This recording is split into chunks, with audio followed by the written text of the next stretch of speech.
ও যুবক শোনো শোনো, এই কথাটা শুধু যুবকদেরকে বললেই চলবে না, অনেক মুরব্বীরাও ধূমপানের মধ্যে ব্যস্ত। আমি বললে কেন আপনারা করবেন? পৃথিবীর কোন ডাক্তার তো বলে নাই ধূমপান উপকার হয়। 4000 টাকা খরচ করলেন, 1000 টাকা ডাক্তারকে ভিজিট দিলেন, 3000 টাকার পরীক্ষা করলেন। ডাক্তার বলল সেন্টু ভাই আপনার কি ধূমপানের অভ্যাস আছে? কিন্তু এখানে আবার কেউ সেন্টু থাকলে রাগ করেন না, আবার এটা কথার কথা বলছি আর কি। ছেলেদের নাম সেন্টু, মন্টু, কাজল, পাবেল, রাজীব, রনি, জনি। মেয়েদের নাম অন্না, বন্যা, ঝর্ণা, নদী, বৃষ্টি। এই যে নামগুলি শুনাইলাম, একটা নামও ভালো নাম না। মুসলমানের নাম হতে হবে সুন্দর নাম। আল্লাহ তাআলা যখন সন্তান দান করবেন, নাতি নাতিন দান করবেন, মহল্লার ইমাম সাহেব আছে, তাদের কাছে আসবেন, হুজুর একটা সুন্দর নাম রেখে দেন। সন্তানের জন্য সুন্দর নাম রাখা এটা হলো সন্তানের হক, অধিকার। ভালো নাম রাখা, ভালো নাম রাখা, সুন্দর নাম রাখা।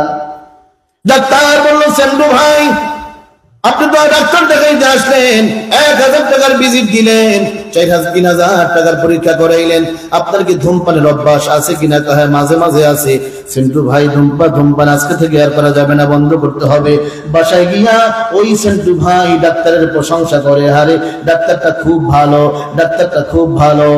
স্ত্রী বলি এত ভালো বলেন, কি ব্যাপার, কি হইল? শোনো 1000 টাকা ভিজিট দিলাম, 3000 টাকার পরীক্ষা করাইলাম, ডাক্তার একটা কথা বলছে। কি কথা?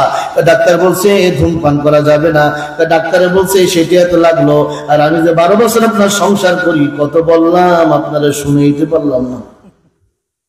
ডাক্তার দেখাইলেন, 4000 টাকা ব্যয় করলেন, ডাক্তার ধূমপান করতে নিষেধ করলো।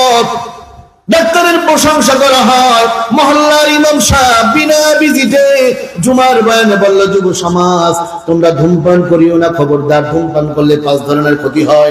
নাম্বার 1 হলো সময় নষ্ট হয়, নাম্বার 2 হলো অর্থ নষ্ট হয়, নাম্বার 3 হলো কঠিন কঠিন রোগ হয়, নাম্বার 4 হলো মুখ দিয়া দুর্গন্ধ হয়, নাম্বার 5 হলো ধূমপান করাটা জাহান্নামীদের সাদৃশ্য।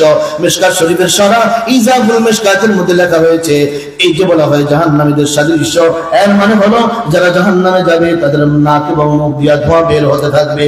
ভাই গো, কাউকে কষ্ট দেওয়ার জন্য আসি নাই, যদি সংশোধন হতে পারি সেটাই হলো আসল সফলতা।